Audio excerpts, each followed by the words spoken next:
What's going on, everybody? Welcome into Denver Sports Coffee Break presented by Bathfitter. I'm Rachel Vihel, and you may notice that things look a little bit different around here. When we started Coffee Break almost a year ago, I wanted it to be a place where you could come and you could hang out and you would feel like you're at a coffee shop or like at an old restaurant, like hanging out with your friends, an old diner, right? Well, we upgraded Coffee Break to have a little bit of a modern update with a twist. So I hope you guys like the new graphics. It's a little bit of a change from what you're probably used to, but a lot of exciting things are in store for Coffee Break this week, and I cannot wait to share them all with you. So again, happy Tuesday. We hope you all enjoyed the Sean Payton presser yesterday, but let's get into the show. Roll it.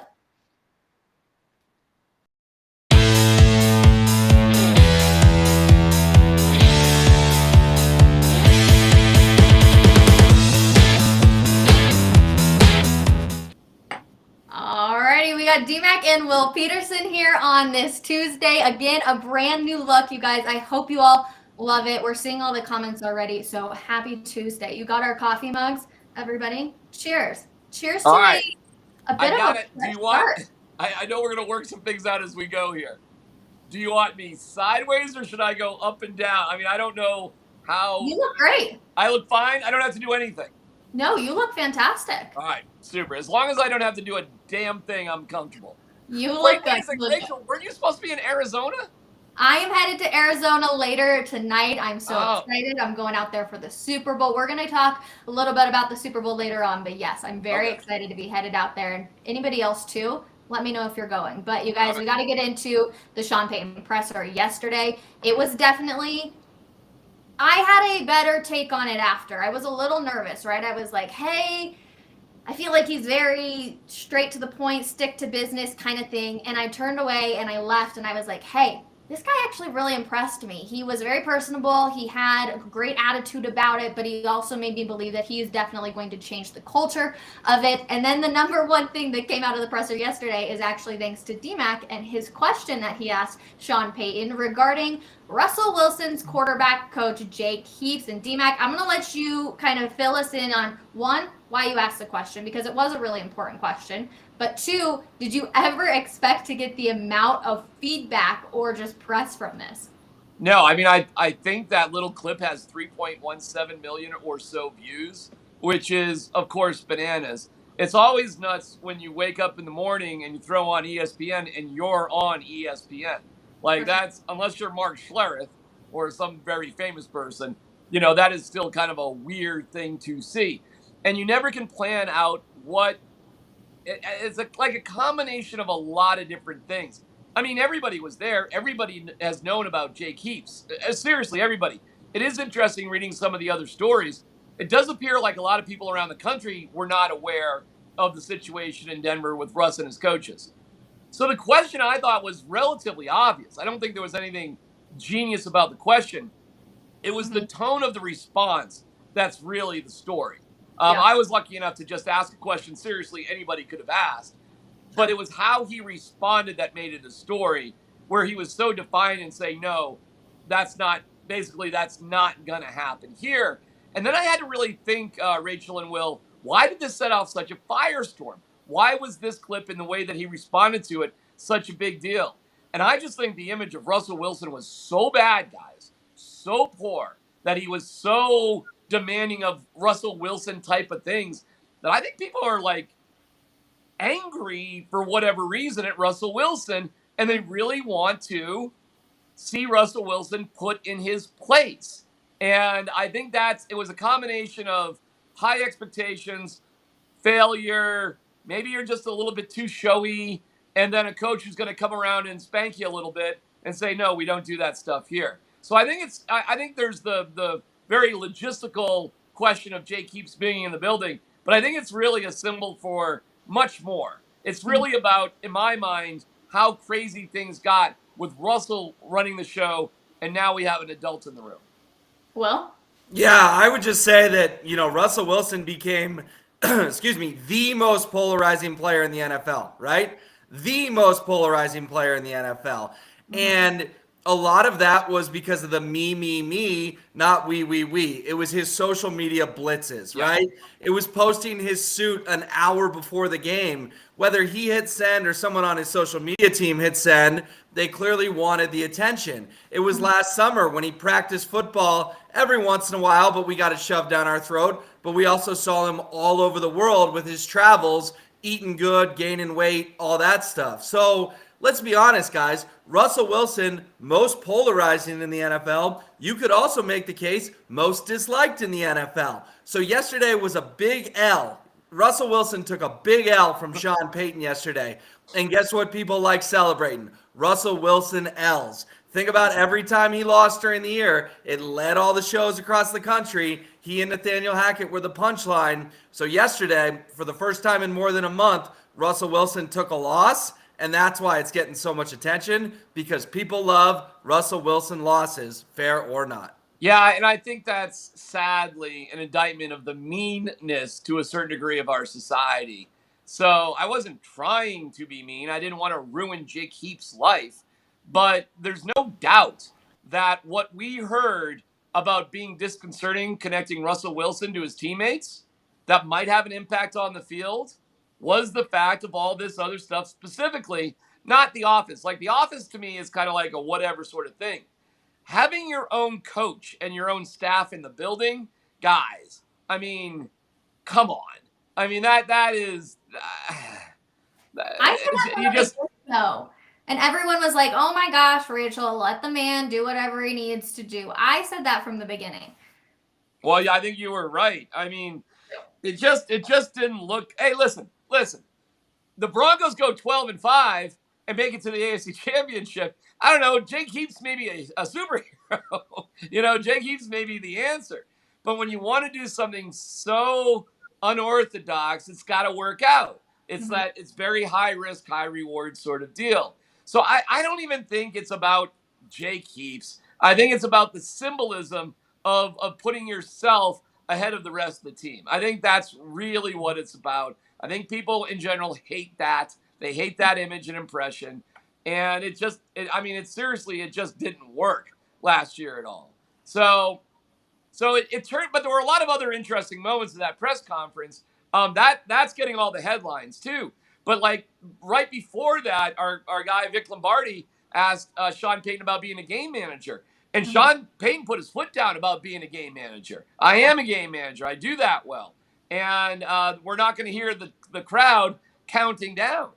I mean, that's a pretty significant statement right there, too, about how the operation. And I'm like, finally, this is why you have a head coach. He should be the best game manager. This is what you see out of Michael Malone and Jared Bednar and Andy Reid and Bill Belichick. They know how to manage things. And he said, it's not like I don't want to hear from people about things. It's just that I know what I'm doing here in these situations. I thought that was incredibly significant as well. Well, you look at it overall, right?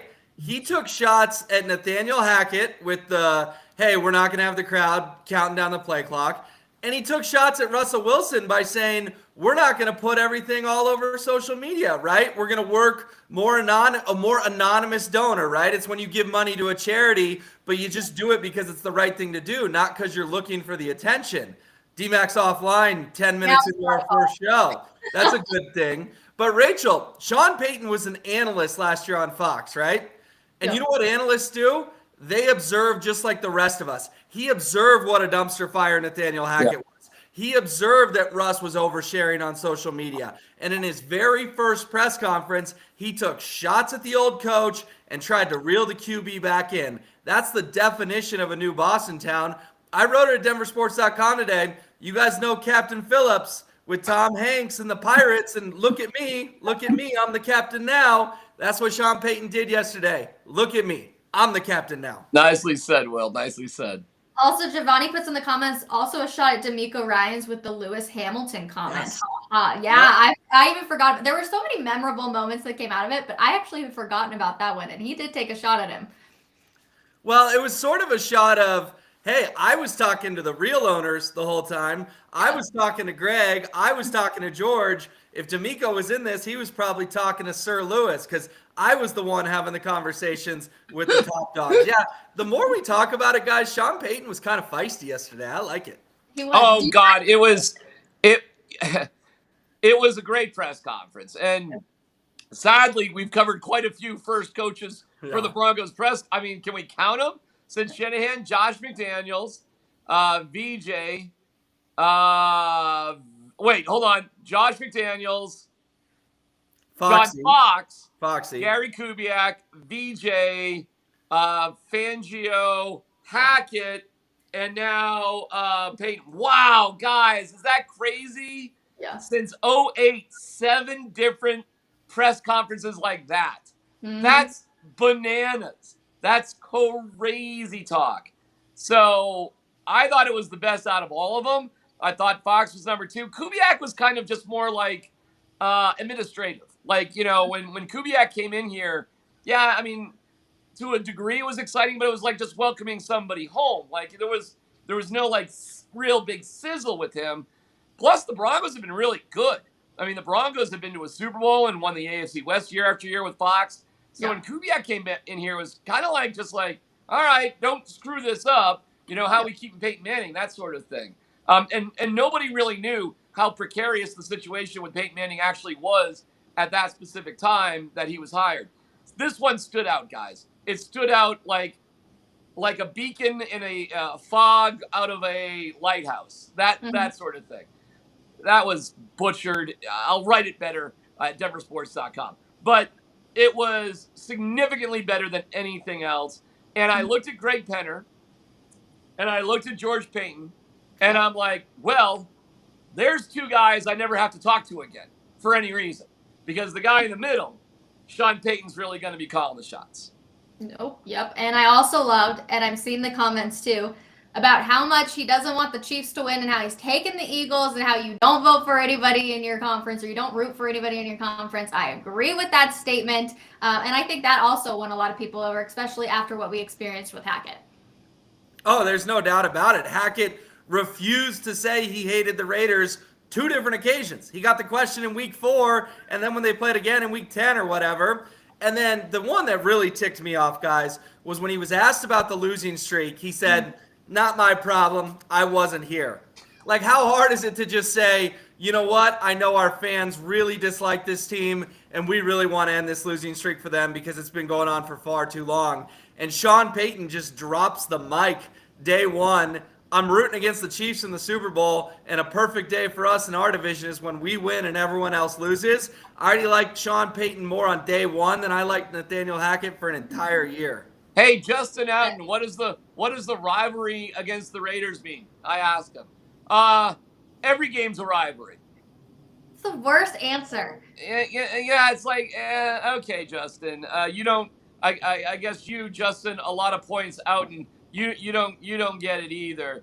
What do you think Deion Sanders is going to say when he's asked about the rivalry against Nebraska and CSU? Mm-hmm. What do you think he's going to say to that? Do you think he's going to say, I just got here? I mean, are you nuts?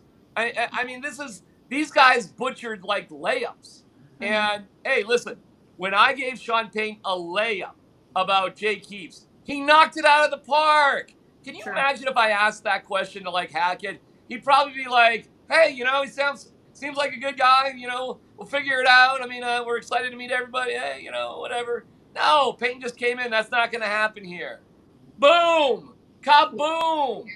I mean, do you look how strong Sean Payton looks today everywhere in the NFL sports circles? It's bananas because he was willing to just do what should come naturally.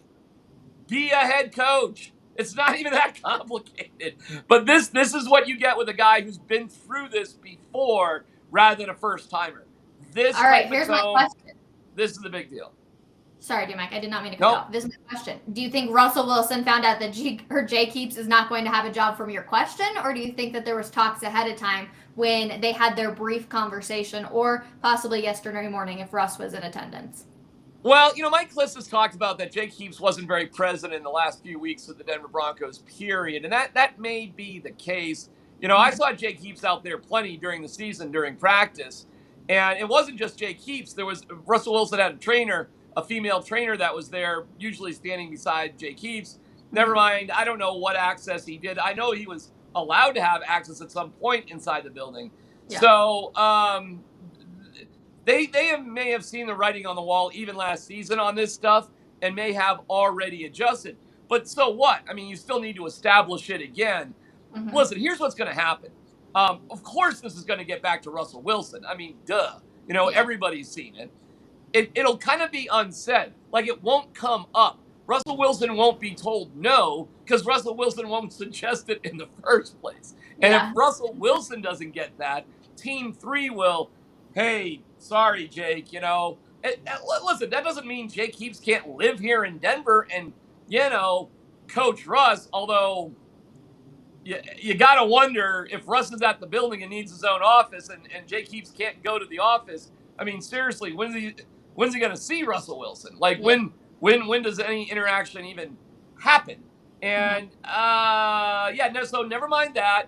Never mind the Tuesday State of the Union meetings. You guys remember that? We're going to get everybody together on the off day, and I'm going to run through my game plan. I mean, how insane is that? I didn't even ask Sean Payton that one. But, I mean, none of that's going to happen. And I think, that's good. Mm-hmm. No, I'm with you. All right, well, we do have to go in some hot water with Bath Fitter because Draymond Jones, this is kind of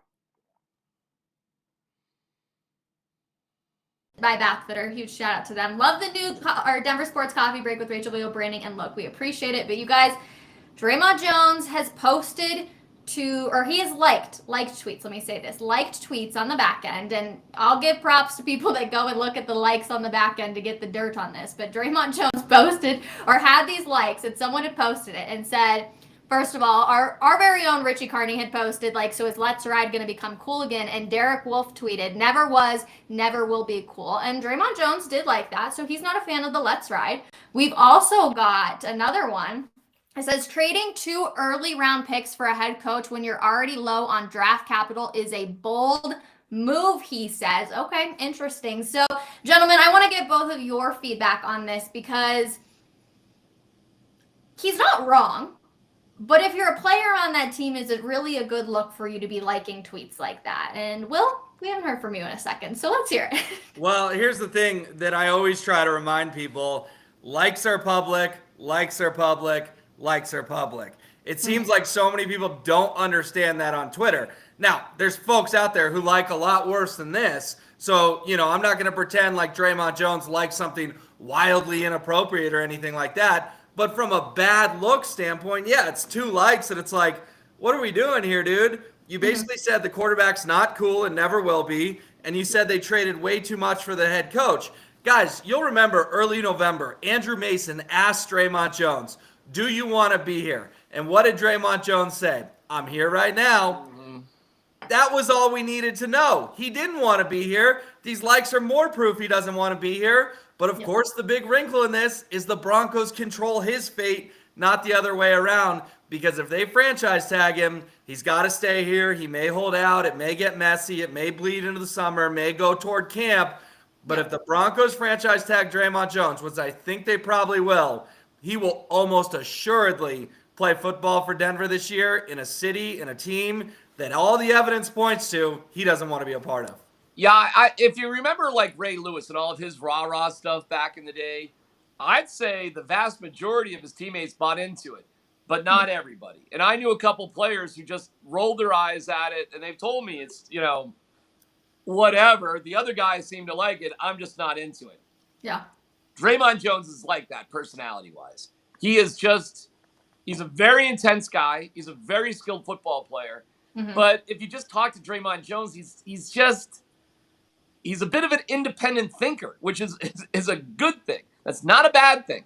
I mean, Draymond Jones got up and bashed Urban Meyer, his college head coach, at one point, which was wild. I mean, these guys, and he went to Ohio State. I mean, big time stuff. And generally these guys love their coaches. Mm-hmm. So to hear him bash Urban Meyer was whoa, all right, this is just a different cat.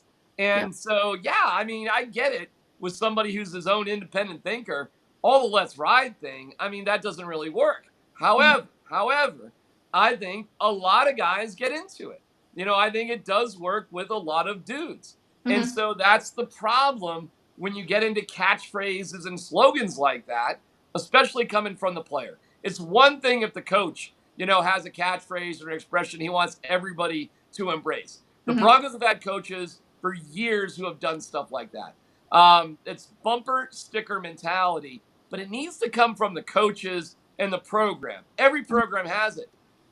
When it comes from a player, it is a roll your eyes sort of moment, like, oh, well, my guy over here, Russ, wants us to let's ride, and the coach wants us to, work hard, be on time, and I got this. He's got his own coach over here. Hey, I can't see you on Tuesday, my off day, because I got a State of the Union meeting that, Mr. Let's Ride's getting. I mean, you guys get it? Especially on the defense? Do you get where that doesn't connect with all of the players? And Draymond's just one of those guys. I'm not surprised by that whatsoever. It doesn't surprise me at all. And I get you, Will, with the likes. You got to be careful with the likes, right? I agree with you.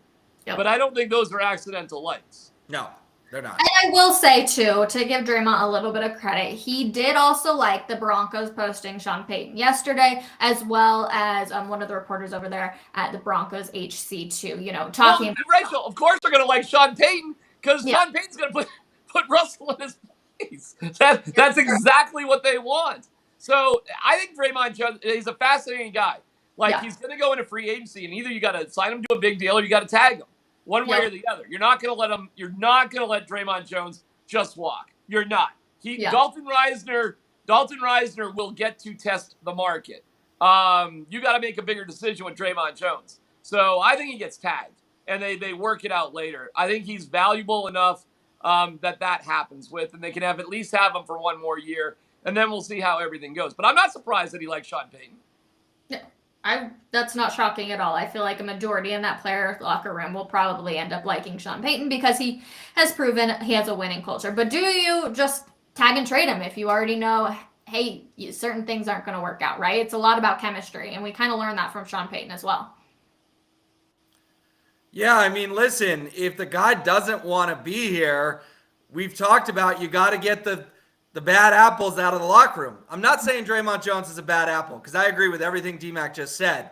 But if he's sort of made up his mind about the Denver Broncos, and he doesn't like the Denver Broncos, and I'm here right now was sort of just his attitude moving forward no matter what, then yeah, you got to get him out of there. It's kind of like Ejiro Evero. Losing him is a big loss, don't get me wrong. But if Ejiro Evero didn't want to be here anymore, which was pretty darn clear, then we wish him all the best and good luck. And let's get a defensive coordinator in here that does want to be here.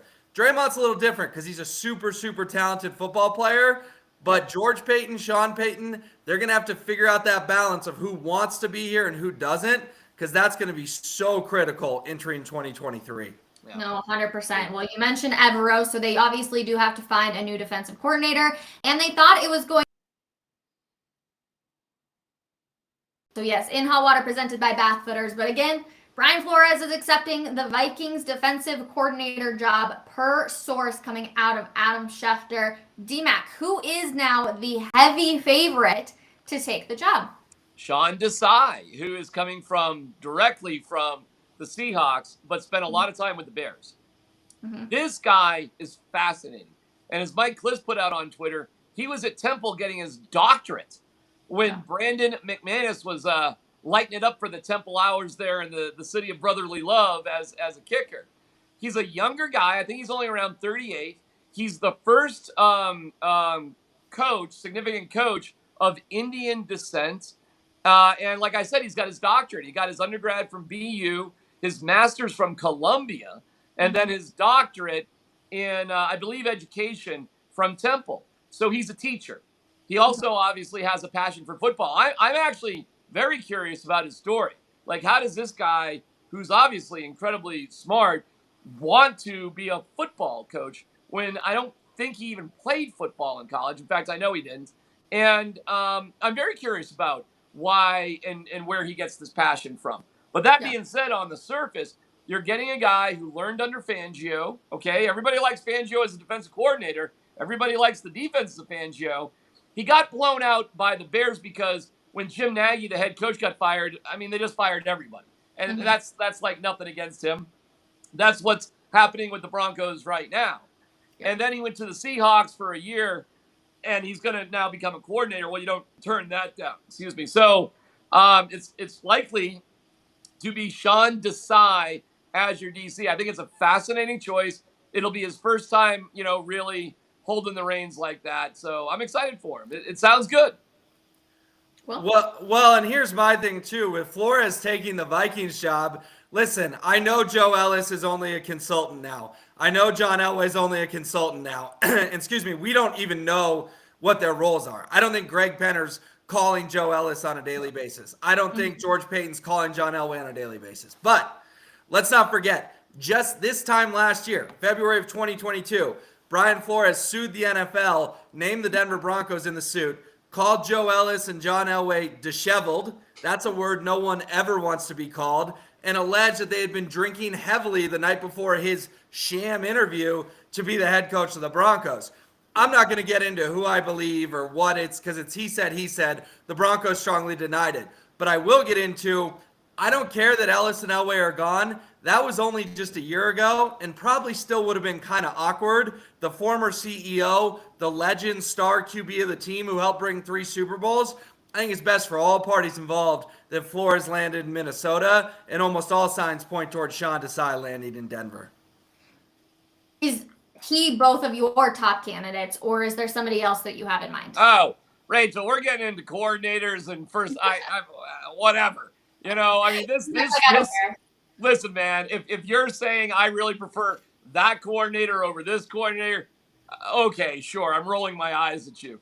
This is where, do you trust your head coach or not? And if you trust your head coach, you're just like, okay, cool. All right, fine. I mean, seriously, can either of you name assistants for the Avalanche or the Nuggets? I mean, can you? I mean, if you can't. Adelman. Okay, David Adelman. David Adelman. How about for the Avalanche? Anybody for the Avalanche? Nolan Pratt. Well, Will's just all right. Will's showing up. Apparently. But if they were to lose Nolan Pratt, who do you think would be the next great assistant bench coach for the Avalanche? No, I'm kidding. But I will point out, I think Rachel's question is inbounds because Sean Desai could be great, but he's still my third favorite choice. I would have rather had Vic Fangio. I would have rather had Ejiro Evero that he wanted to be here. I wouldn't have wanted to have Flores because of everything I just outlined. But to be fair, Payton and Fangio, there was flirtation there, and Payton and Evero did meet. So little bit of a bummer that we're on to Sean Desai, who was clearly choice number 3. Hopefully he works out, but we can't ignore that there were other guys ahead of him on the list that didn't work out for whatever reason. It's fine because at the end of the day, it's about his relationship with the head coach and the philosophy that's being passed out. So I understand what you're saying, Will, but like you said earlier, why would we want Evero here if he was just unhappy the entire time? True. I mean, forget it. And he obviously did not want to be here. Here's what I heard. The meeting with Evero was actually relatively quick, and he made it clear that he just wanted to move on. And there really wasn't, it wasn't a bad deal. It was kind of like fast. They touched base. He said he wanted to move on, and that was that. The Broncos allowed him to do so. They didn't have to. They could have blocked it. They could have made things uncomfortable.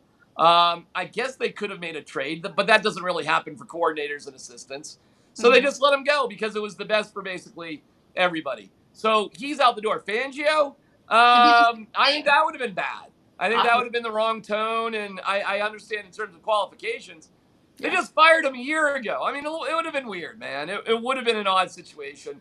And so, all right, you bring in a young guy who certainly has earned the opportunity, who's obviously very, very smart, and let's see how it goes. I mean, if it stinks, you get somebody else. I don't know. Coordinators, I'm not so tied in with coordinators because I put so much emphasis on the head coach. I mean, does the head coach know what he's doing or not? I mean, the coordinators gain importance if the head coach is incompetent. When you had VJ here, you had Mike McCoy as your offensive coordinator, really. Well, I mean, like, he was kind of the head coach. And like, that's just a bad operating system. So I'm fine with younger coordinators as long as the head coach shows them. So if Sean Payton says it's okay, it's fine by me. We'll see. We'll see what's going to end up happening. Mike Kliss did say that they would be interviewing on Zoom today. So we'll see. Keep you guys up to date at denversports.com as always. But the Avalanche are back in action, you guys, which means that we need to talk about these lovely players over here with our prop shop brought to you by Superbook Sports. All right, the Avalanche at Penguins here tonight. How are we feeling? Hopefully players are a little refreshed. Cale Makar not hurt after he biffed it on the ice. Will, are you excited to see the Avs back in action tonight? Yeah, it's been forever since the Avs played, and if you wasted your time like me and watched that All-Star game, the three players on the ice that didn't want to be there the most were Nathan MacKinnon, Cale Makar, and Mikko Rantanen. I mean, they were on a line together, and it was just the most casual thing I've ever seen. There were guys trying in that game, and there were guys not trying in that game. The Avalanche were firmly in the not trying category. So, yeah, I'm excited to see them get back out there tonight. And obviously, Minnesota lost last night to a bad Arizona team, so you've got an opportunity to get back into that third place in the Central Division standings. I know we all say, oh, they're going to be fine. They're going to make the playoffs. They're going to make a run toward the cup. But you look at the standings, there's not that many games left, and they still got to get into the freaking playoffs. So let's just not forget that, hey, if something goes disastrously wrong, they could miss the whole thing. They're in by a whopping 1 point right now. Excited to see them get back out there, hopefully create a little separation and just say, okay, now we're comfortably in by 5-6 points, and we can truly focus on the playoffs. I've seen more effort in a 50-plus men's league hockey league playing at 10:30 at night on a Tuesday night in family sports. And sadly, I've actually witnessed that. I'm glad the Avs are back, too. Bo Byram where is he at, Will? Is he returning tonight or he's starting? He's playing tonight. He's playing tonight. All right, so that's good. And I saw Bo. His injury, thank goodness, was a lower body thing. It wasn't a head thing. He suffered the head stuff last year. He even remarked it's better just to have something lower body. Mm-hmm. The head stuff is where it gets worrisome.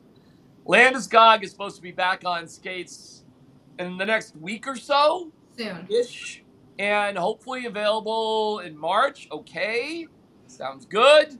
Val Nichushkin is back tonight. Josh Manson, is he back? He's close if he's not all the way back. Close. Even Darren Helm is back skating. So, okay, guys, it's starting to, we're starting to get there, aren't we? We're starting to get darn close to it. But Will's right. Like, I get it with Gabe, and Gabe's going to need some games to get back up to speed. You don't want to find yourself in a ridiculous hole come March 1st, right? And where every game is now Game 7 of the Stanley Cup Final just to make the playoffs. That's a bad situation. So they ended the run. They won 6 out of 7 games going into 7 out of 8. 7 out of 8 after that bad Chicago loss going into the break. That was awesome. That basically has saved their season to this point. And now we gotta be around a 500 club. You gotta pick up, if you're on the road, you have 6 points. You gotta pick up 3, hopefully 4, and you gotta be dominant at home.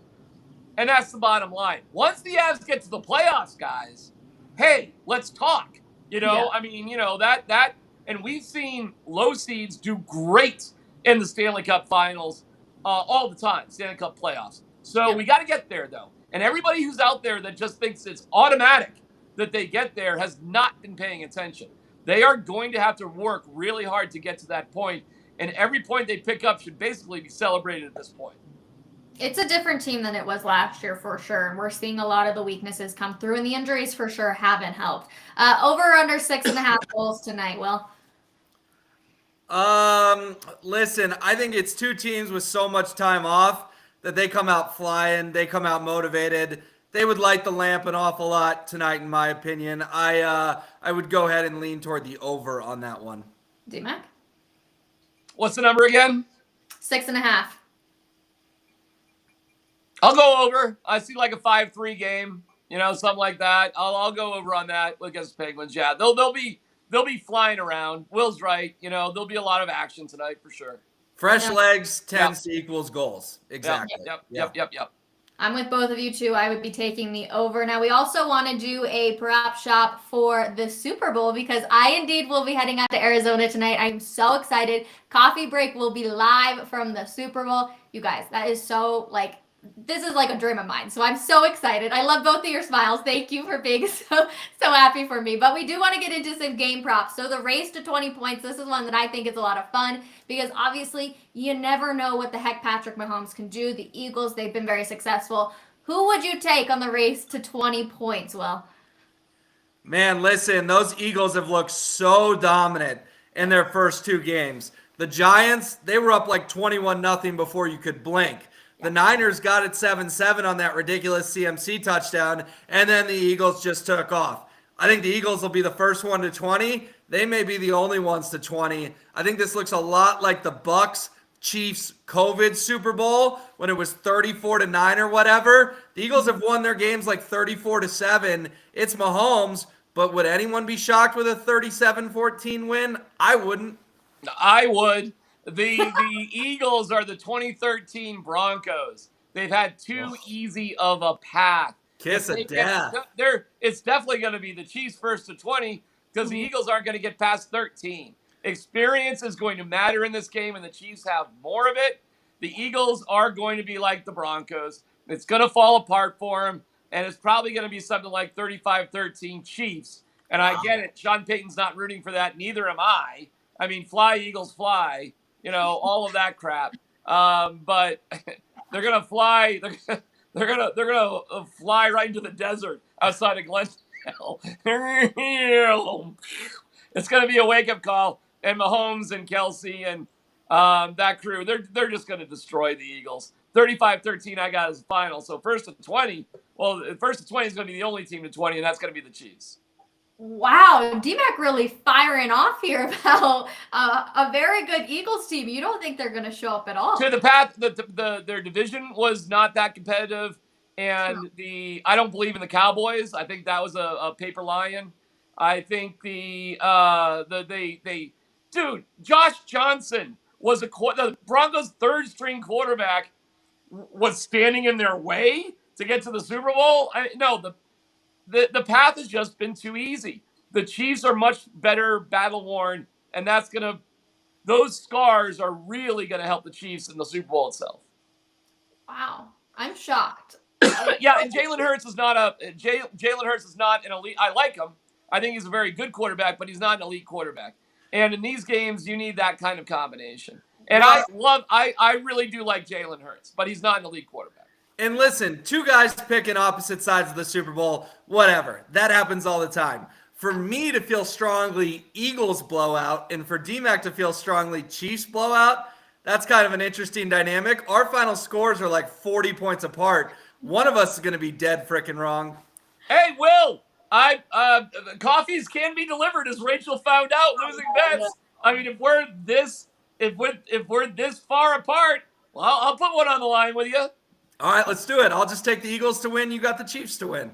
There we go. And coffee's next Tuesday. We'll see how it goes. I love it. Oh my gosh. I'm going to save who I'm picking for later on in the week. So definitely make sure you stay tuned to Coffee Break. Like I said, live from Arizona for the rest of the week. I'm so Rachel, excited. what is your approach to Super Bowl? What do you want to do? What are you looking forward to? I am looking forward to everything. Yeah, on Friday night, if you don't have plans and you're going to be in Arizona, come hang out with me and betting with the Barbers. Look at who's going to be there, both the Barbers. Heck yeah, I'm excited for it. So I will also be in attendance at the Superbook party, and a huge thank you to Superbook Sports 2 for sending me out there. James Merla is also out there. So hopefully we're gonna have some fun. We're gonna spice things up a little bit. This is gonna be my first Super Bowl. James has been to one before. I believe Mace is also going to be out there. So I don't know. I'm just kind of here for the experience. I'm going to see where it takes me, but I'm super excited to do some fun content. As always, we'll have in the Sports Office vlogs. What time do you land tonight in Arizona? I land around 9 o'clock tonight. PM? PM, yep. Oh, so you're going to miss the media party? Yep.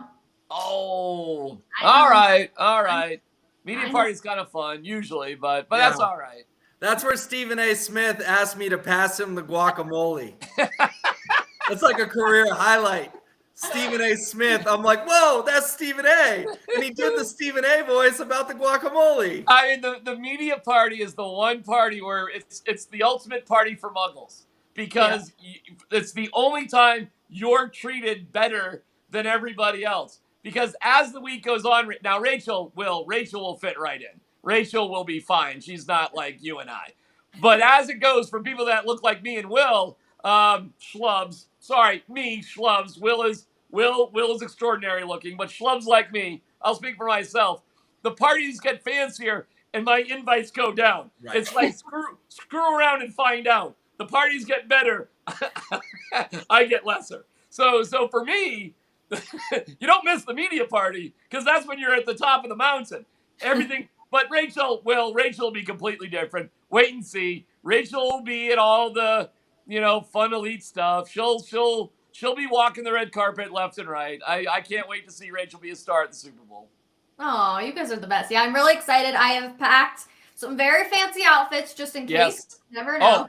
But then I've also packed just some like basic jeans and hanging out vibes. So there's a ton of people I know that are out there. So I'm excited to catch up with a few of them. It's going to be really fun. And again, if you're headed out to Arizona, come hang out with us Friday night at the Superbook party. It's an awesome opportunity. I would love to say hi to anybody. And of course, there'll be a lot of bigger celebrities than myself. Not that I really consider myself and a celebrity. By the way, I did a piece for Superbook with Rondé Barber at in Tampa, if you remember, for the Stanley Cup Final. And he couldn't be nicer. We had so much fun. And let me remind you, I won that bet, not the Tampa Bay Lightning guy. So say hi. Hey, say hi to Rondé for me. He was a super cool dude. And Superbook, I mean, our buddies at Superbook, can you get better than them? Are you kidding me? I love it. They're so good. Will, I know you're a Swiftie fan, but are you a Rihanna fan? Not as big as Taylor, but yeah, I like some of Rihanna's music. I am looking forward to the halftime show. I think that will be pretty interesting. Me too. I'm really looking forward. D-Mac, do you even know 2 songs that Rihanna sings? You know what? Nobody shines brighter like a diamond than me. So yeah, do I know Rihanna? I mean, I saw her take down aliens in the Pacific. That movie. She was on that movie where she was doing that stuff. Yeah, huge Rihanna fan. So proud of you. So proud of you. All right, everybody. Thank you so much for hanging with us on any technical difficulties today. We appreciate all of the feedback and the comments. We hope you like the new look. And again, if you're in Arizona on Friday night, come hang out with me. Would absolutely love to see you down at that Superbook party. A huge thank you to Bathfitter 2 for becoming a sponsor of Coffee Break and also to Superbook. We're so honored. And we will see you guys tomorrow from Arizona at 10:30 a.m. for another edition of Coffee Break. Love you all. We'll see you guys then. Bye, everybody.